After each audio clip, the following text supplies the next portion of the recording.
Character, they say, is the tapestry you weave when you believe no one is looking. For Clara Reed, a 20-year-old waitress with hands raw from dish soap and a heart heavy with worry, the entire world was about to become her audience. She was a single mother, a phantom in the gilded halls of a fine dining establishment, fighting a silent war against a mountain of medical debt and the tyranny of a man who mistook cruelty for strength.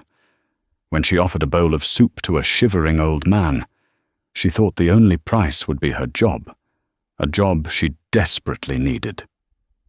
She was wrong. That singular, quiet act of defiance was not an ending, but a lit fuse. It would ignite a firestorm that would expose a rot hidden beneath a veneer of luxury, bring a corporate titan to his knees, and reveal a hidden strength within herself that no one, least of all Clara, ever knew existed. Prepare yourself. This is not merely a story of revenge. It is a meticulous, slow-burning ballad of justice. The rain in downtown Chicago didn't just fall, it performed.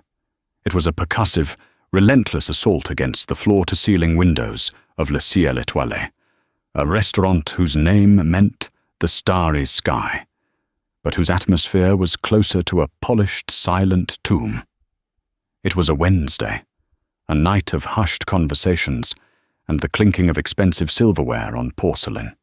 The air, thick with the scent of truffle oil, seared scallops, and the faint, cloying perfume of the city's elite, was a world away from the damp chill of the streets outside.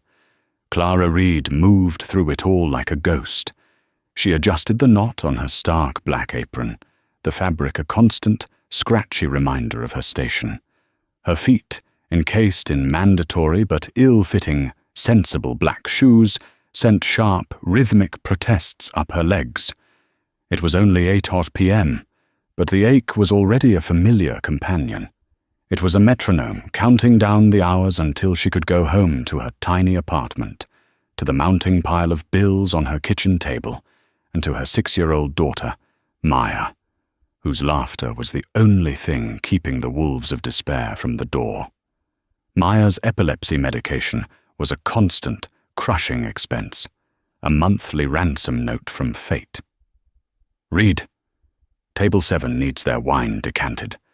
Now, don't look like you're attending a funeral. The voice was a low, venomous hiss that cut through the restaurant's curated ambiance.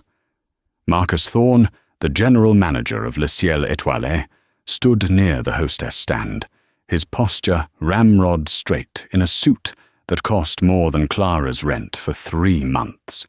He was a man sculpted from arrogance and ambition, with a smile that never reached his cold, calculating eyes.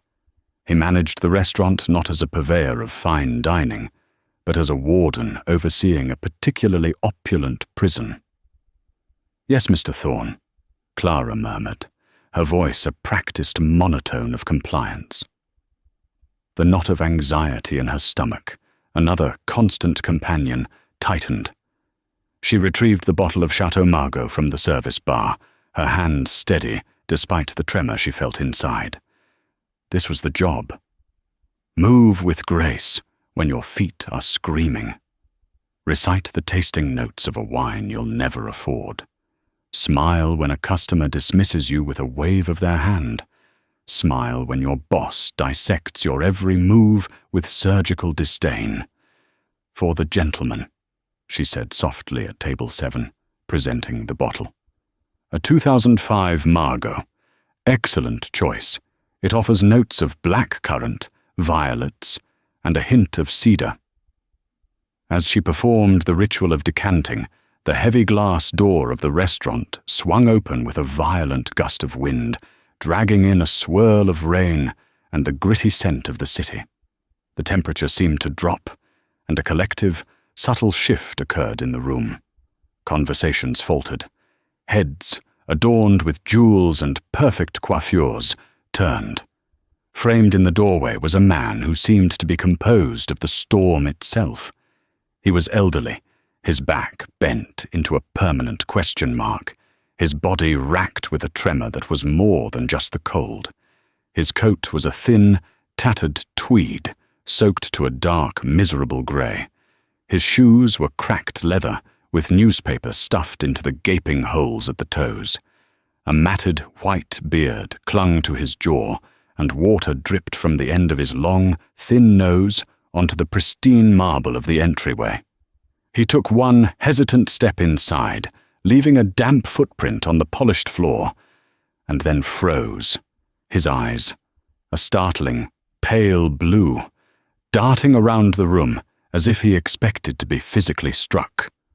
Clara felt a jolt of empathy so sharp it was almost painful. In the deep lines of his face, she saw the ghost of her own grandfather, a man who had worked in the steel mills his whole life, only to be worn down to nothing by the end. "What in God's name is this?" Marcus Thorne's voice was no longer a hiss, it was a blade. He strode toward the entrance, his polished shoes clicking an angry rhythm on the marble. "You! This is not a shelter. This is a private establishment. Get out." The old man flinched, shrinking further into himself. "Please," he rasped, his voice a dry, rustling sound. Just for a moment. To get out of the wind. It's so cold." "Did you not hear me?" Marcus barked, closing the distance, using his tailored height and imposing presence to loom over the man. "We have a dress code. We have a minimum charge. Do you have a reservation?" He sneered the last word, making it an insult. The old man's trembling hand fumbled inside his coat pocket. He pulled out a small, worn leather pouch and emptied its contents into his palm, a few crumpled dollar bills and a handful of coins. "I have $7.41, he whispered, the humiliation in his voice a palpable thing. Marcus let out a short, cruel laugh. $7. You couldn't afford the bottled water here, old man. Now I'm going to say this one last time. Leave.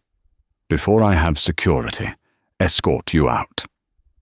The old man's shoulders sagged in defeat. The flicker of hope in his pale blue eyes died, leaving behind a profound, weary sadness. He turned slowly, bracing himself to re-enter the tempest. "Wait." The word escaped Clara's lips before she could stop it. It wasn't loud, but in the charged silence, it rang out like a bell. She set the crystal decanter down on the service station and walked purposefully toward the door, placing herself between Marcus and the old man. "Reed, get back to your station," Marcus commanded, his eyes narrowing to dangerous slits. "This does not concern you." "It's a blizzard out there, Mr. Thorne," Clara said, her voice shaking but firm. She could feel the eyes of every diner on her. "Look at him. He could freeze." She turned to the old man, her expression softening. "Sir, please. There's an empty table by the kitchen service door. It's warm there. Let me get you something hot." "Reed!"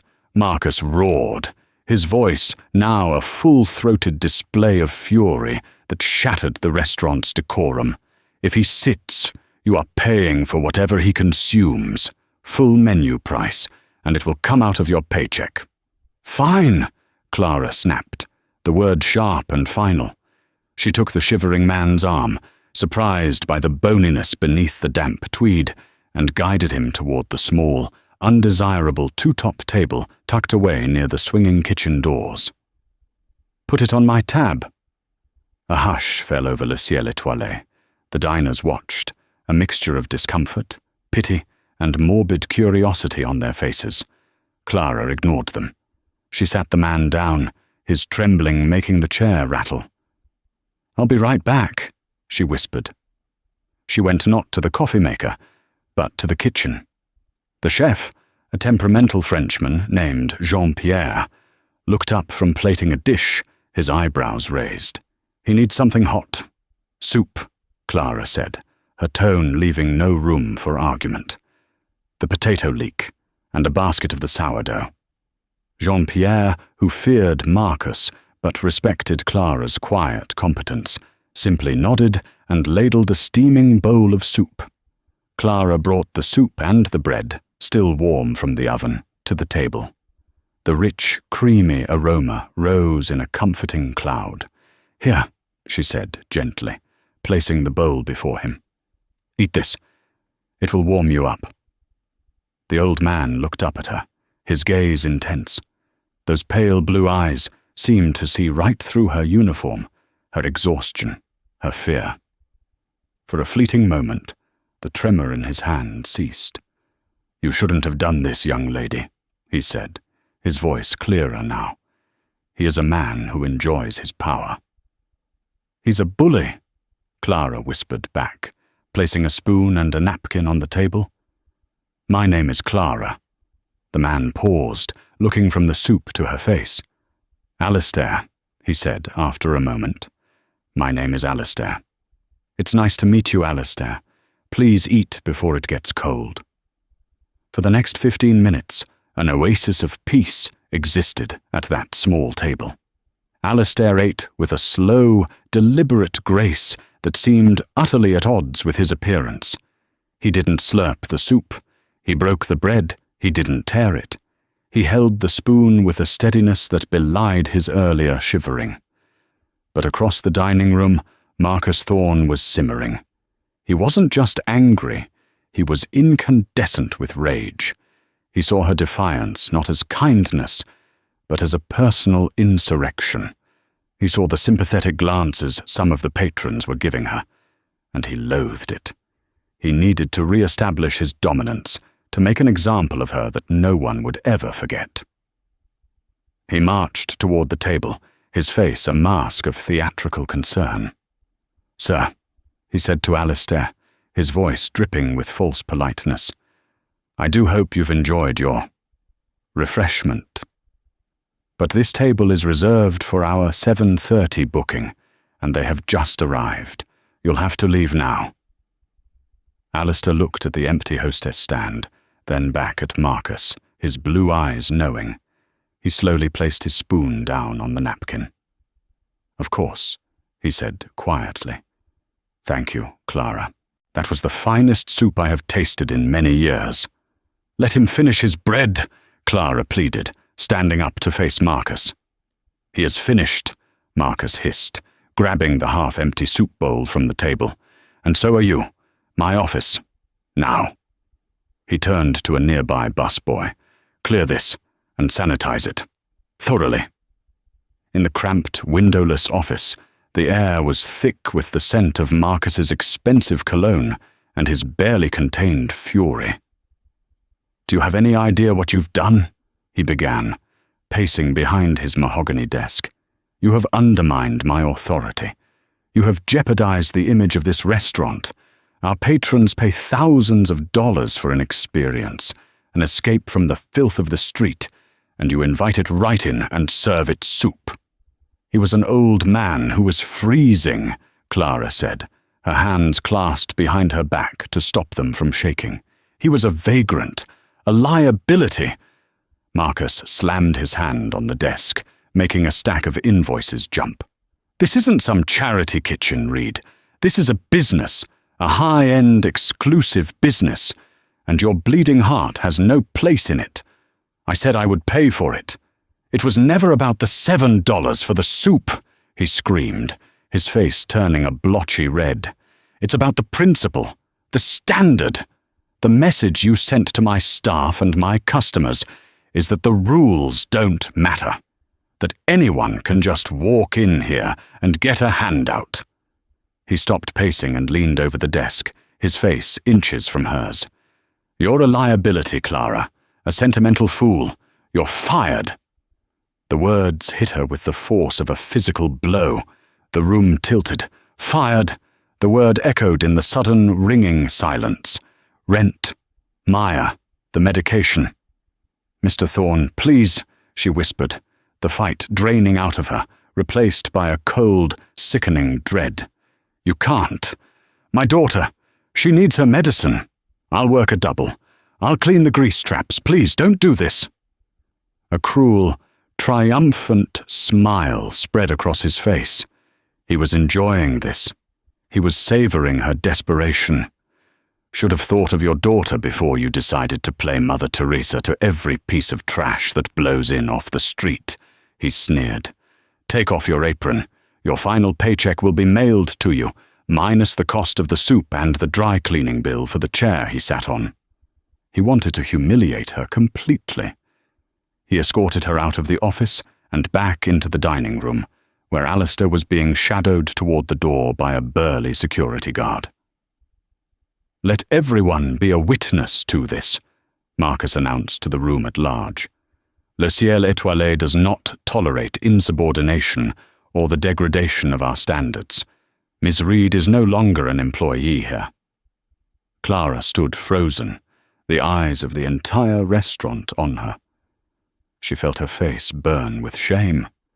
With trembling fingers, she began to untie her apron. Alistair, who had reached the door, stopped. He turned around. The stoop in his shoulders seemed to have vanished. He stood straighter, taller.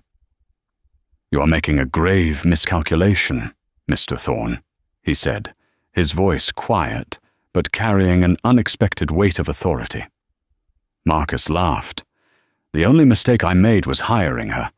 And as for you, you have 3 seconds to get off my property before I have you arrested for trespassing. Alistair looked at Marcus, his gaze no longer weary but analytical, like a geologist examining a common rock. There is a cost to everything, son, he said. Cruelty, you will find, has the highest interest rate of all. Get out, Marcus roared. He grabbed a water goblet from a nearby table and, in a fit of pique, hurled the contents at Alistair. The icy water splashed across the old man's chest, soaking the front of his tattered coat. Several diners gasped. A woman at a corner table stood up, threw her napkin down, and said loudly, "This is appalling. We're leaving." "Fine, go!" Marcus screamed, completely losing his composure. "I don't need customers who sympathize with vermin." Clara, her hands shaking uncontrollably, finally managed to remove her apron. She folded it neatly, a small act of dignity in the midst of total disaster, and placed it on a service stand. She walked past Marcus, ignoring his tirade, and went to Alistair. From her worn handbag, she pulled out a small, collapsible umbrella, one of the few things she owned that wasn't second-hand. "Alistair," she said, her voice thick with unshed tears. She pressed the umbrella into his cold, wrinkled hand. "Please, take this. You can't go out in that." "Clara," he said, looking at the simple umbrella as if it were a scepter. "You will need it." "I'll run for the bus," she insisted. "Please, just take it." He curled his fingers around the handle. His touch was cold, but his grip was surprisingly firm. "You have a rare and valuable heart, Clara Reed," he said softly. "Do not ever let a man like that convince you it is a weakness." "Out, both of you!" Marcus bellowed one last time. Clara pushed the heavy door open, and the storm screamed in. She huddled with Alistair under the small awning. "Do you have somewhere to go?" she shouted over the wind. "I have matters to attend to," Alistair replied, his words strangely formal. He opened the small umbrella, its canopy snapping bravely against the gale. "Go home to your daughter, Clara. Go home and hold her tight." "I will," she sobbed, the full weight of her catastrophe finally crashing down on her. "Goodbye, Alistair." She watched him walk away, a solitary, dignified figure under a small black umbrella, disappearing into the curtain of rain. Then she turned and ran, her thin blouse instantly soaked, tears and rain mixing freely on her cold cheeks as she raced toward the distant bus stop, toward a future that had just become terrifyingly uncertain. Inside the restaurant, Marcus Thorne smoothed his tie, a smug sense of victory on his face. He didn't notice the sleek, black Lincoln Town car parked across the street, its engine idling silently, a passenger in the back watching the entire scene unfold with cold, dispassionate interest. Clara's apartment was on the 5th floor of a walk-up in a neighborhood that had long been forgotten by the city's gloss and glamour. The air in the hallway smelled of boiled cabbage and damp concrete. She fumbled with her keys, her hand still shaking, and let herself into the small space that was her entire world. It was cramped, and the paint was peeling, but it was clean, and it smelled of Maya's lavender-scented shampoo. "Mummy?" a small voice called from the bedroom. Maya stood in the doorway, clutching a stuffed elephant with one button eye. "You're home so early." "Hey, my sweet girl." Clara forced a smile, dropping her wet bag by the door. She swept Maya into her arms, burying her face in her daughter's messy hair, breathing in the scent of her. It was the only anchor in her spinning world. The restaurant had a slow night. The lie tasted like ash in her mouth. Later, after tucking Maya into bed with a promise of pancakes for breakfast she couldn't afford, Clara sat at her small, wobbly kitchen table. She opened her laptop, a relic that whirred and groaned in protest, and logged into her bank account. Balance 73 Rent 950 was due in 4 days. The refill for Maya's Kepra was 220, due on Friday. A cold, heavy dread settled in her chest, making it hard to breathe. Why did I do that? The thought was a bitter poison. Why couldn't I just keep my head down? Let him leave?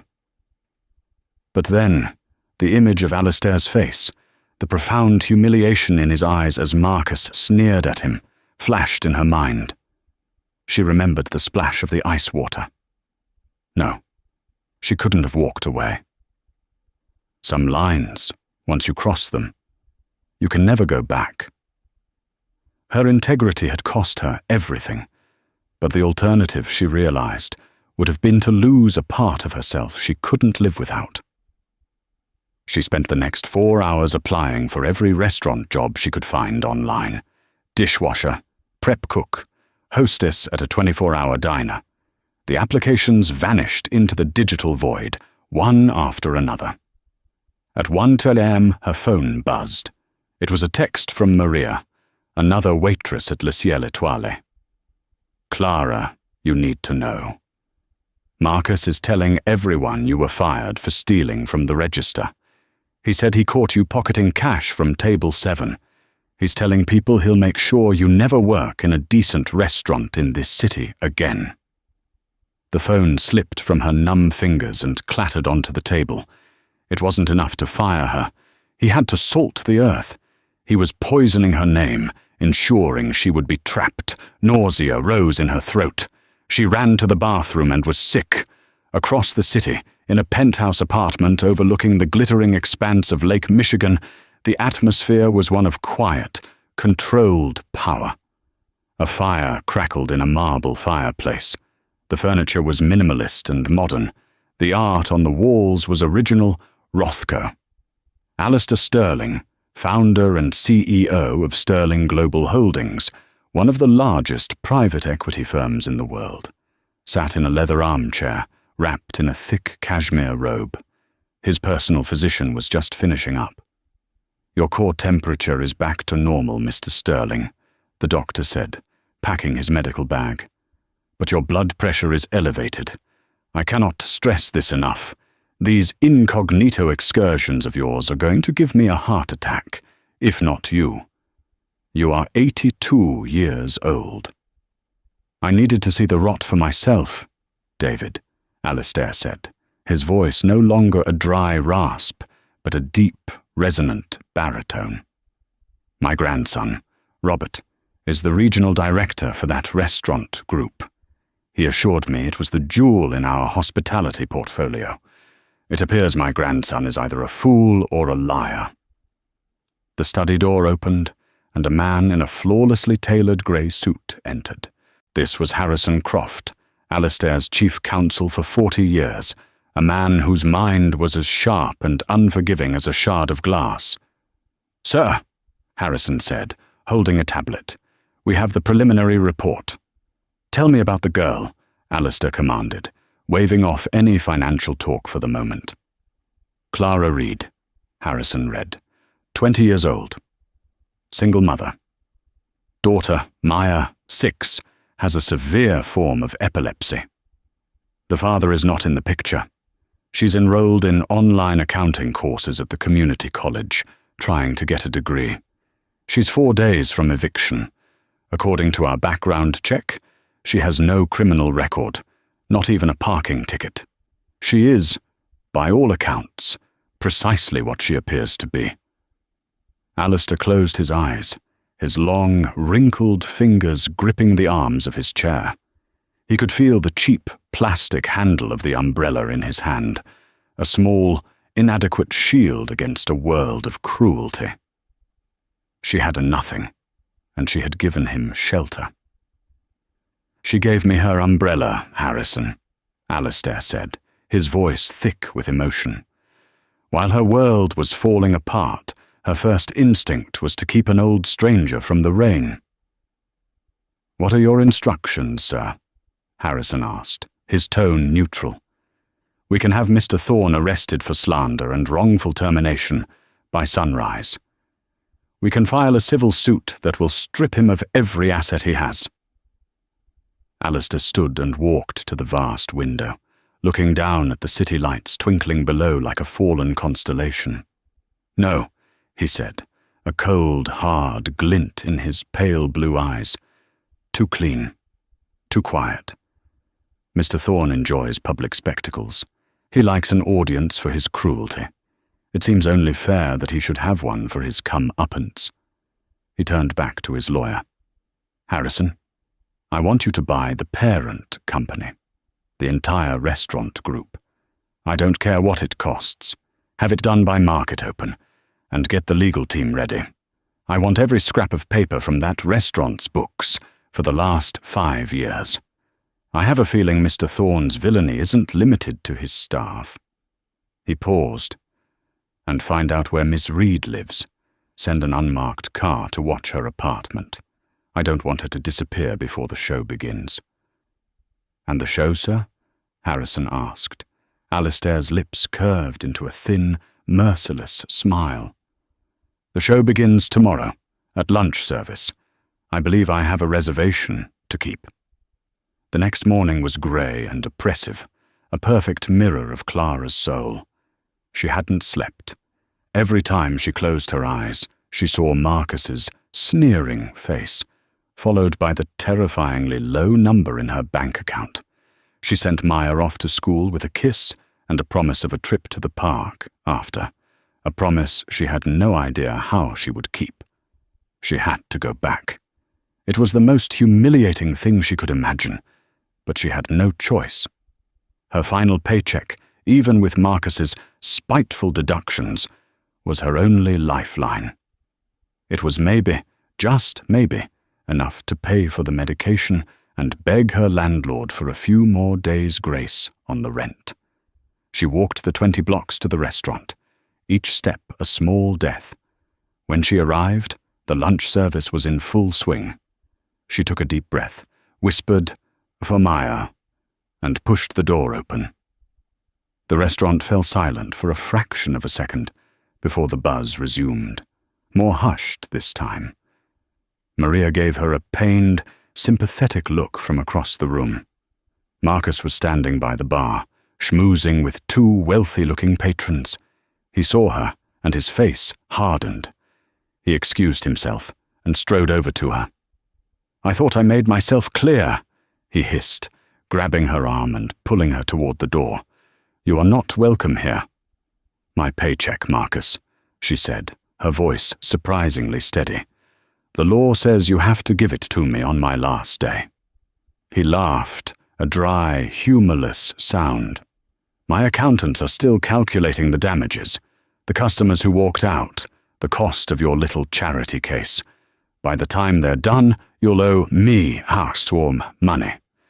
Now get out before I call the police and tell them you're here to finish the job you started at the register last night." The threat hung in the air, thick and suffocating.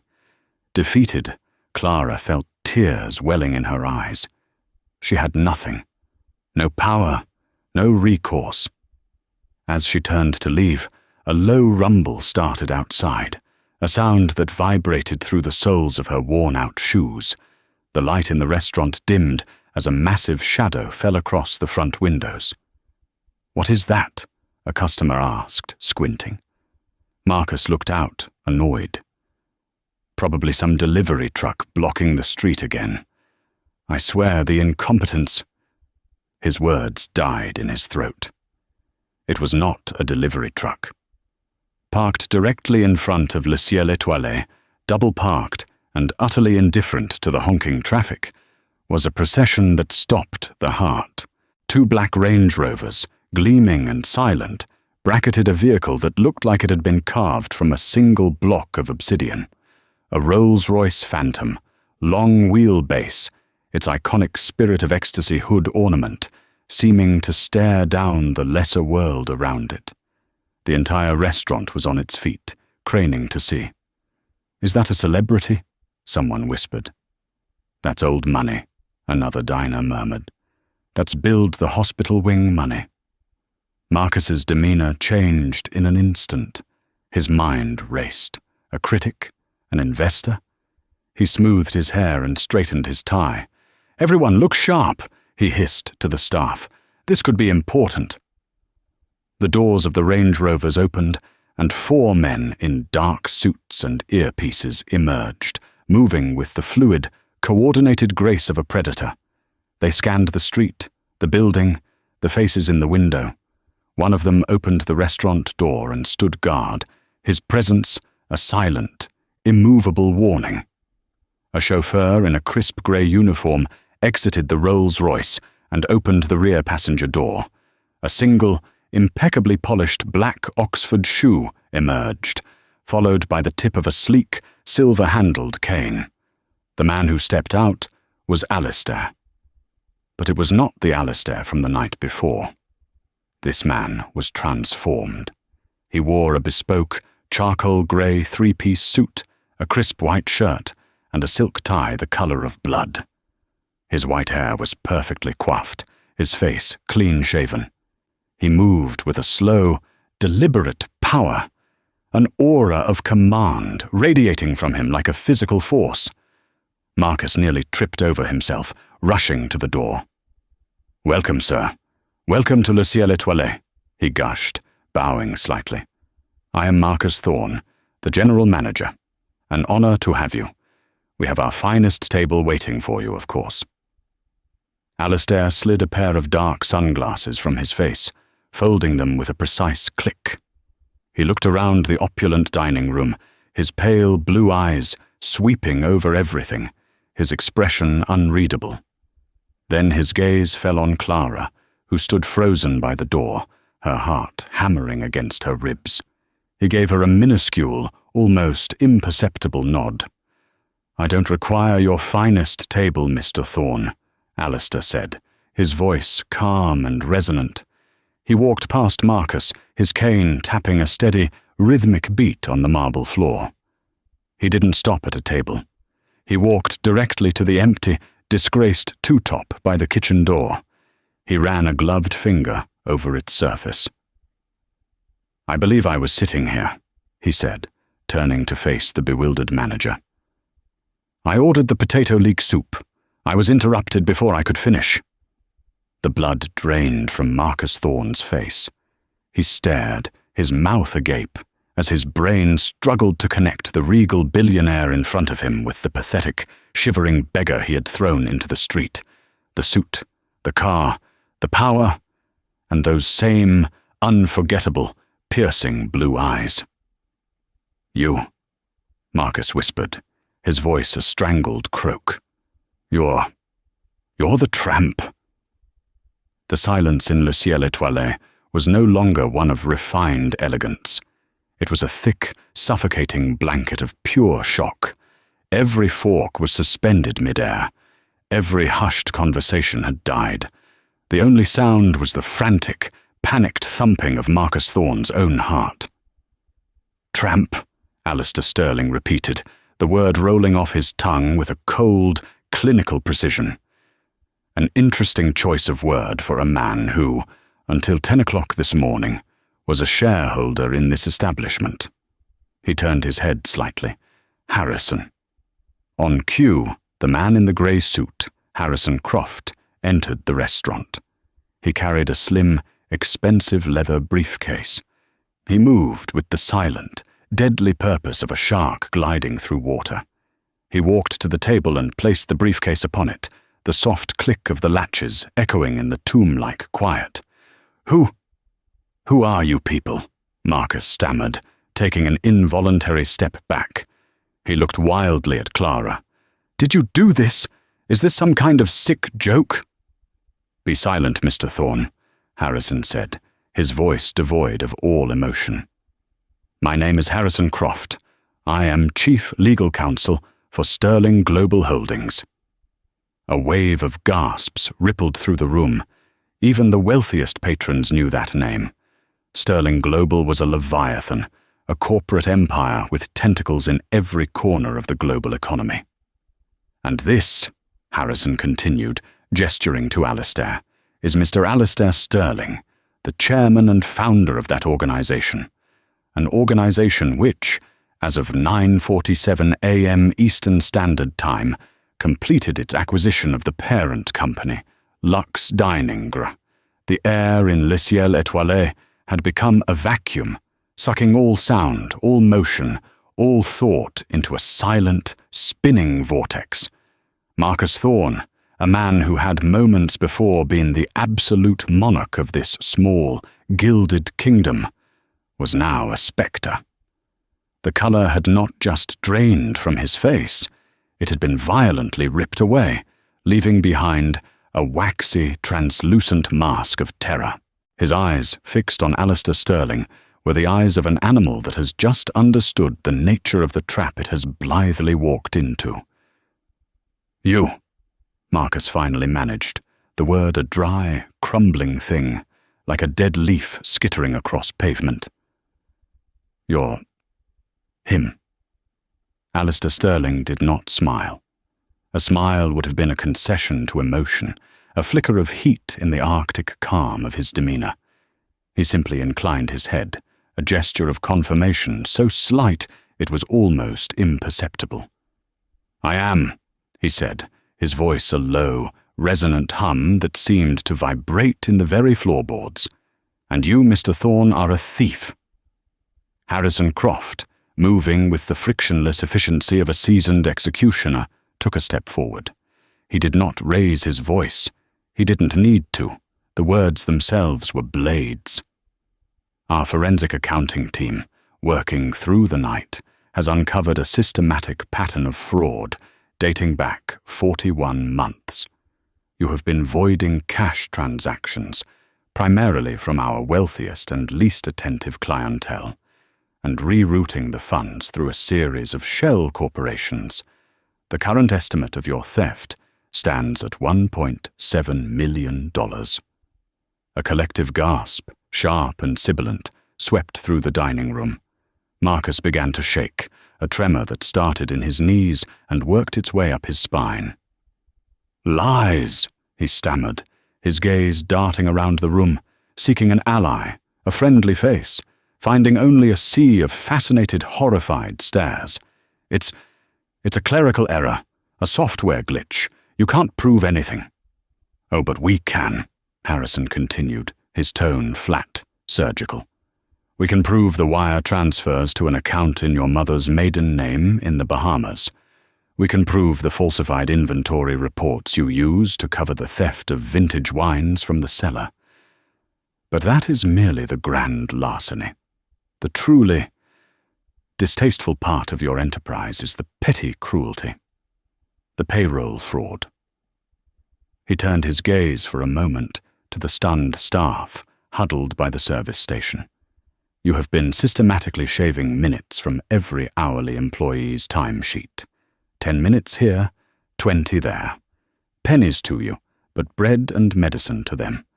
Over 3 years you have stolen an estimated $90,000 in wages from the people who work themselves to the bone for you." He paused, letting the silence hang heavy and accusatory. But the most damning piece of evidence did not come from our high-priced accountants. It came from right here. Harrison's gaze finally settled on Clara, and for the first time, a flicker of something akin to admiration crossed his features. It came from a series of meticulously kept private spreadsheets, logged on a second-hand laptop in a fifth-floor walk-up. A theoretical model, created by a young woman trying to understand why her paycheck never seemed to match the hours she bled for. She noticed the pattern. She saw the algorithm in your theft. She didn't know she was documenting a crime. She thought she was just documenting her own struggle. Her name is Clara Reed. Every head in the room swiveled to face Clara. She felt a hot blush creep up her neck. Her spreadsheets, her sad, desperate little attempts to make sense of her poverty, to find a pattern in the chaos that was her financial life. She had thought of it as a kind of puzzle, a way to channel her anxiety into order. She never imagined it was a key. Alistair looked at her then, and the coldness in his eyes melted away, replaced by a profound, piercing respect that felt more validating than any praise she had ever received. He saw her not as a victim, but as the architect of her own quiet, brilliant resistance. The dam of Marcus Thorne's composure finally burst. "She's a thief!" he shrieked, his voice cracking into a hysterical soprano. He pointed a trembling finger at Clara. "I fired her for stealing from the register. She's framing me to save herself. Look at her. She's trash." Enough. Alistair's voice was not loud, but it cut through the hysteria like a razor through silk. He took a slow, deliberate step toward Marcus, his silver-handled cane tapping a funereal rhythm on the marble. "Last night, Mr. Thorne, you committed an act of profound stupidity. Not because you were cruel to a man you believed was powerless. That is simply your nature. Your mistake was that you enjoyed it. You performed your cruelty for an audience. You savored the humiliation you inflicted because you believed it amplified your own importance." He was inches from Marcus now, his pale blue eyes boring into the younger man's soul. "Power is not the ability to cause pain, son. That is the illusion of power, favored by bullies and small, frightened men. True power is the ability to heal, to build, to create value where there was none. You have only ever known how to destroy." Alistair nodded once, a sharp, final gesture. As if summoned by the motion, 2 uniformed Chicago police officers and a detective in a rumpled trench coat stepped through the main door. The tableau was complete. "Marcus Thorne," the detective said, his voice weary, as if he had seen this 1,000 times before. Marcus let out a guttural sob and lunged, not for the door, but for a heavy, silver wine bucket on a stand, hoisting it as a makeshift weapon. "You won't take me!" he screamed. Before he could take a single step, the 2 security men from the Range Rovers moved with a liquid, terrifying speed. They did not rush him. They simply intercepted his trajectory. One man caught the arm holding the bucket, his fingers finding a nerve cluster in the wrist that made Marcus cry out and drop his weapon with a deafening clang. The other man spun him around, pinning his arms behind his back in a single, fluid motion. It was over before it had truly begun. The detective approached, unimpressed. He pulled out a pair of handcuffs, the sharp, metallic, zip-click, as they fastened around Marcus's wrists, was the loudest sound Clara had ever heard. "Marcus Thorne, you are under arrest for grand larceny, wire fraud, and multiple counts of wage theft," the detective recited, his voice a monotone drone. "You have the right to remain silent." As they led him away, a broken, blubbering mess of expensive tailoring and shattered pride, something extraordinary happened. A single person began to clap. It was a woman at a corner table. Then another joined in, and another. Soon the entire restaurant, patrons and staff alike, was filled with a rolling, thunderous wave of applause. It wasn't for the spectacle. It was for the release. It was the sound of a long, silent reign of terror finally coming to an end. The silence that followed their departure was different. It was not tense. It was hollowed out, echoing with the ghosts of the morning's events. The patrons began to murmur among themselves, gathering their things, their appetite for fine dining replaced by an appetite for gossip. Alistair watched them go, his face impassive. When the room was nearly empty, save for the shell-shocked staff, he walked to Clara. The titan of industry was gone again. In his place stood the old man from the storm. "Clara Reed," he said, his voice gentle. "There are moments that define a life. Small, seemingly insignificant choices that ripple outward, changing the very fabric of the future. Your decision to offer a bowl of soup to a cold old man was one such moment." Harrison Croft stepped forward and presented not a cheque, but a thick, leather-bound portfolio. Alistair took it and held it out to her. "This is not a reward," Alistair said carefully. "A reward implies charity, and you are owed no charity. You are owed a debt. This is restitution." With trembling hands, Clara opened the portfolio. The first page was a cashier's cheque made out to her name. The number written on it was so large, so fundamentally alien to her reality, that her brain refused to process it. It was not a number. It was a symbol of a different universe. $93,450, Alistair explained softly. "That is the precise amount our accountants calculated you were cheated out of in wages and unpaid overtime, with compounded interest and penalties. The next document is a settlement offer from the Sterling Global Legal Department for wrongful termination and slander. The amount is substantial. It will be enough to ensure your daughter never wants for anything, ever again." Clara stared at the papers, the black ink swimming before her tear-filled eyes. She felt a wave of vertigo, her knees weak. This couldn't be real. This was the kind of thing that happened in movies, not to waitresses with peeling paint in their bathrooms. "But this solves the problems of the past," Alistair continued, his voice drawing her back. "I am more interested in the future. This restaurant is now a crime scene, both literally and metaphorically. Its name is poisoned. Its soul is rotten. It must be torn down to the foundation and rebuilt." He paused, his gaze intense. "And a foundation needs a cornerstone. Mr. Sterling, I don't understand. I have spent 60 years building an empire of steel and glass and numbers on a screen," he said, a deep weariness in his voice. "My own grandson, the man who was supposed to inherit it all, is a boy in a man's suit, cut from the same cheap cloth as Marcus Thorne. He values profit above people, perception above principle. My legacy, I fear, is a cold and empty thing." He leaned forward, resting his weight on his cane. "But you, Clara, you understand true value. You understand that a business is not a balance sheet. It is a collection of human beings. It is a community. Its health is measured not in dollars, but in the dignity it affords its people." He gestured around the empty, opulent room. "I am not offering you a job as a manager. I am offering you a partnership. The Sterling Foundation will fund your education, an accelerated MBA from the University of Chicago, if you'll have it.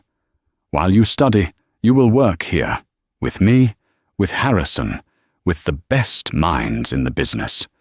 You will not be a trainee. You will be the architect. You will tear this place down and build something new in its place. Something better. Something kind." He reached out and gently placed his wrinkled hand over hers on the portfolio. His touch was warm, steady. "I am an old man, Clara. I am running out of time to build a legacy I can be proud of. Help me. Help me build one here, with you." The air left Clara's lungs in a rush. It wasn't about the money. It was about the trust. It was about being seen, truly seen, for the first time in her life. Not as a single mother, not as a waitress, not as a victim, but as a cornerstone. She thought of Maya. She thought of a life without the gnawing, sleepless fear of the first of the month. A future where her daughter's health was not a terrifying liability. A future where her own sharp, inquisitive mind could be a tool for creation, not just survival. The tears that had been welling in her eyes finally fell, tracing hot paths down her cheeks. They were not tears of sadness or even relief. They were tears of catharsis, the washing away of a lifetime of being told she was small and insignificant. "Yes," she whispered, her voice choked with emotion, but imbued with a strength that felt forged in fire. "Yes, Mr. Sterling, I will." 6 months later, the doors of the restaurant remained closed, the windows covered in brown paper. But behind them was not silence, but a symphony of creation. The opulent, cold decor had been gutted. Walls were torn down, replaced with warm, reclaimed wood and exposed brick. The layout was redesigned not for exclusivity, but for comfort and connection. Clara moved through the construction site with a natural, unforced authority. She wore jeans and a hard hat, a smudge of drywall dust on her cheek. Her MBA classes were brutal, consuming her nights, but her days were spent here, learning a different kind of business. She learned about supply chains from grizzled union foremen, about profit margins from Harrison Croft in marathon sessions that left her head spinning, and about leadership from Alistair, who would visit twice a week, not as a CEO but as a mentor. He taught her that the numbers on a spreadsheet were not the story, they were the footnotes to the human story. "Never forget the cost of a bowl of soup, Clara," he told her one afternoon, standing amidst the sawdust and the scent of fresh paint. "Both what it costs to make and what it costs a person to need it." The staff were all still there, kept on full salary during the renovation. She had met with each of them individually. She listened to their stories, their fears, their ideas. She instituted a new wage structure, a true living wage, with full health benefits and a profit-sharing program. There was skepticism at first, a deep-seated distrust of management that Marcus had cultivated for years. But Clara didn't command their respect. She earned it, day by day, with her quiet competence, her fierce advocacy, and her unwavering memory of what it felt like to be on their side of the swinging kitchen doors. The night before the grand reopening, she stood alone in the finished dining room. The sign outside, in elegant, understated brass letters, now read, "The Hearth." It was warm, inviting, filled with the soft glow of Edison bulbs. At the center of the room was a large, round table, which Alistair had insisted on. "No head of the table," he'd said, "a place for equals." Clara ran her hand along its smooth oak surface. She felt a presence behind her, and turned to see Alistair. He wasn't leaning on his cane. "It's beautiful," he said, his voice thick with an emotion he rarely showed. "It feels alive." "I hope so," Clara said softly. "I want it to be a place where people feel safe." "You've done more than that," he said. He handed her a small, framed object. It was the first dollar bill they would take tomorrow, preserved in a simple black frame. But beneath it was a small, brass plaque. It read, "Character is the tapestry you weave when you believe no one is looking. C. Reed." She looked up at him, her eyes questioning. "It was in the notes you made," he explained. "In your spreadsheets. A quote you'd written down."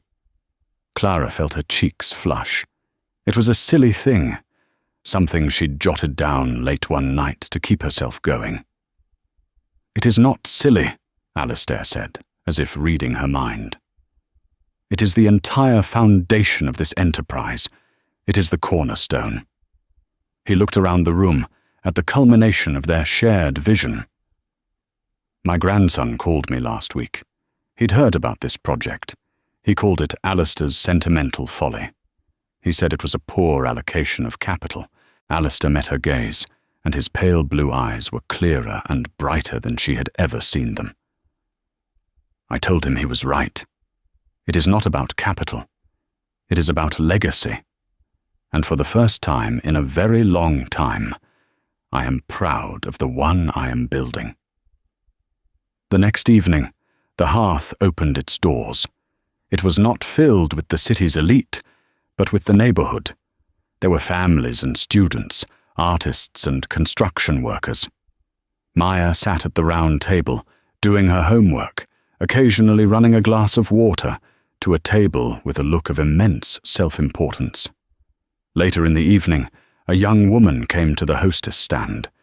She was shivering, her coat too thin for the biting November wind. She looked scared, her eyes darting toward the menu with a kind of hopeless longing. Clara approached her, not as a manager, but as a kindred spirit. "It's cold out there," she said, her voice gentle. "You look like you could use something warm. Our soup tonight is potato leek. It's on the house." The young woman's eyes filled with tears of disbelief and gratitude. As Clara led her to a small, quiet table by the warm kitchen, she glanced at the front door. On a discreet plaque, engraved in the same brass as the sign outside, were the words that had become their mission statement. "No one should be cold or hungry. Your dignity is our priority." Clara knew, in that moment, that this was not an ending. An ending was a door closing. This was a hearth being lit, a fire to keep the cold at bay, a quiet promise that a single, simple act of kindness could indeed ripple outward, becoming a warmth that could change the world.